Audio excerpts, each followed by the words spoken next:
So hello students, I'm here with a new topic from the Model 3 of Mergers and Acquisition. So Model 3 here deals with the concept of valuation. So in the concept of valuation, we deal about the different methods of valuation that we come across to know what is the value of the firm when an acquiring firm thinks of acquiring the target firm, right? So and also we also look for the topics that we look here is the exchange ratio, that is very useful in terms of payment option when we determine the value. So what should be the payment should be in the form of cash, or we look at the different options which are available, and the financing decisions. So this model covers both the theoretical as well as like a numerical aspects of this subject. Fine. So let's look at this in detail. So coming to the introduction of the valuation, right? So we are all familiar with the term valuation. Valuation is, as we know, that valuation is nothing but determining the value of the firm, right? So we are familiar with the concept of valuation from the point of investment management or investment analysis, right? So we can also use the concept of valuation for corporate valuation, particularly with mergers and acquisition, to know what should be the value of the firm when acquiring firm decides to acquire the target firm, right?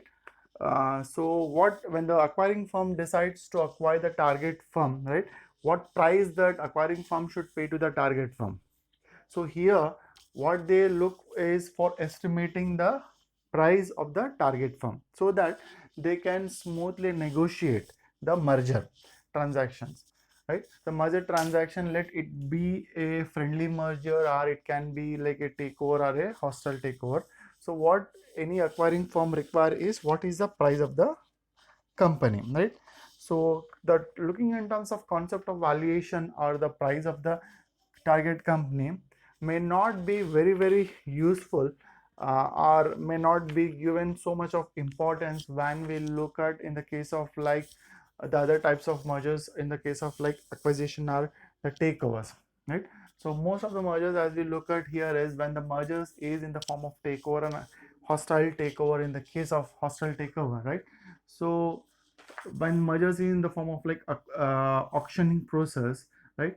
So the price may shoot it up. Let's take the example of Tata Chorus. The price of the Chorus before the merger, right? So it was estimated that from the industry expert that the value of the Chorus would be approximately 6.5 to 7 billion, right? So but when the discussion started, right, the new competitors enter into the market, the price of Chorus shoot up in the auction process to the 12 billion. This is what overpriced paid by the Tata to acquire the Chorus. So here the valuation will not comes into the picture.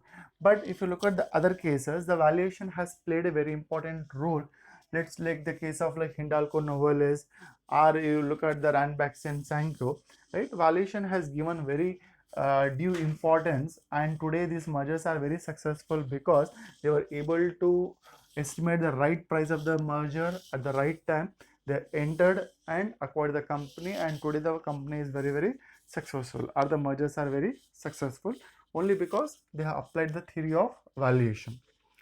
Fine. So when you look at the different methods, right, when you look at the different methods of valuation, we come across there are different theoretical methods of valuations, right? But again it is not specific or particular. It all depends upon the parties that they use to value the firm, that the team which comes for the due diligence, right, discuss, try to collect the information from the internally or from the externally and estimate the value of the firm.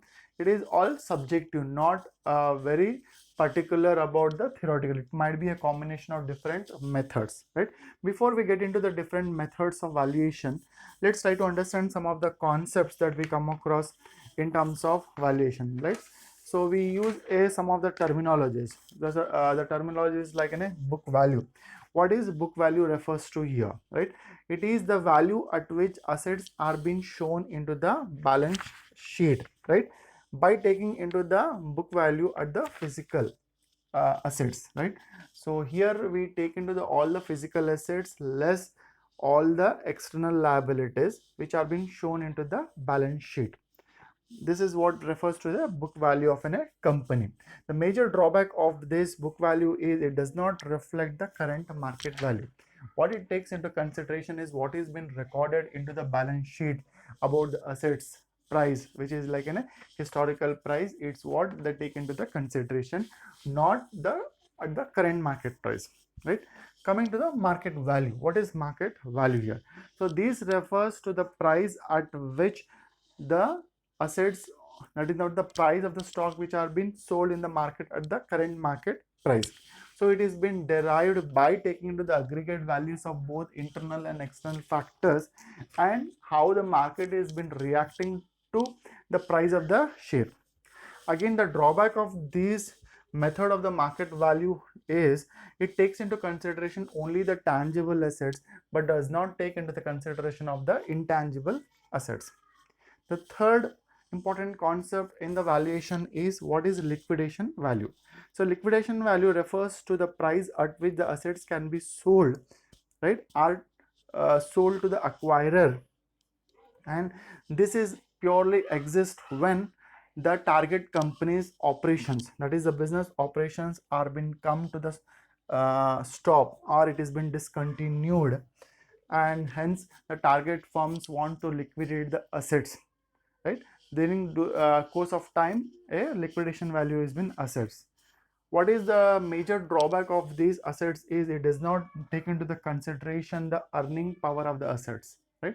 So they don't take what is the earning power, or they don't take into the consideration about the synergy. They just look at what is the value of the assets, fine. So coming to the fair value, the other thing that we try to determine in this valuation method is a fair value. What is fair value refers to? It is a price at which the buyer and the seller that determines the price of the assets, and they determine these assets based on certain relevant facts which are available to them or which are accessible to them from internal and from the external sources. This is more reasonable price. A reasonable price or a fair price or a true value. Both the buyers and the sellers has certain knowledge, has certain facts through which they determine the true value of the assets. This is what we call as a fair value. Fine. So let's go to the next topic, methods of valuation, or what we call as a tools of valuation, right? So in these tools of valuation, for the first method that we use is asset based valuation. So coming to the asset based valuation, right? So in this method, what they try to take the into consideration is all the assets and liabilities of a firm, which are determined by looking at the balance sheet. So here the method what they use is either they consider the book value method or the net asset value, right? Suppose if the company has any intangible assets like brand, copyrights, etc., they are valued independently, and they further they add up to the net asset value to arrive the book value of the firm or the net asset value of the firm. Fine. So what is the merits of this method, net asset or asset based valuation? The merits, it is useful in negotiating the price since worth of the assets and liabilities are known, right? So since what is the overall separately the value of separately the assets and separate value of the liabilities are being known independently, which has been recorded into the balance sheet, right? So henceforth it is very easy to negotiate, and it can be easily, the transactions can be carried out. But the demerit is, as I said, like it is not useful, or they don't try to take into the consideration of synergy benefits, right? Majorly these methods comes into the picture when the company is into the stage of liquidation. During that course of time, we come across this type of method, right? The second approach that we come across here is a market based approach. When I say market based approach, in this we try to use a real time information to determine the price of the assets, right? So when we say wanted to know the real value of an asset, right, the price of the asset in the markets keep changing based on the factors are the market variables like controlled and uncontrollable variables which are subject to the economy, industry, and the company, and how these variables affect the performance of the company on a real-time basis. It is going to record the market value of the firm, right? So it can be a comparable method or it can be non-comparable method. Comparable method, basically they use price earning ratio, book value per ratio, and earning per share and enterprise value, whereas non-comparable method they try to value the firm independently.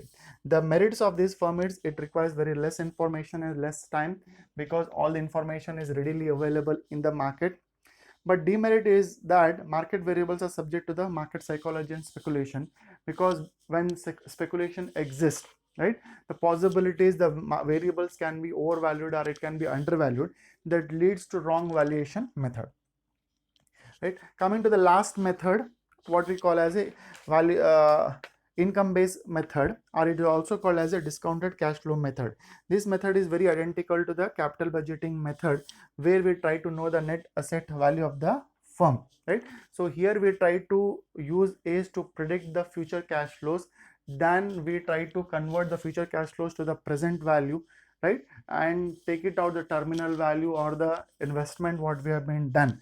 If the net present value is positive, then we accept the proposal. If it is negative, we reject the proposal. The merits of this is it is useful in estimating time required for realization of synergy benefit, right? We can easily realize in what time that we will realize the synergy benefits. If you look at the case of like Ranbaxy, that very clearly that within 2 years they are going to realize the synergy. Likewise, it is very useful in estimating the synergy benefits. When it's a demerit, it is uncertain about the future cash flows because we don't know how markets are going to change. Fine, we'll stop here.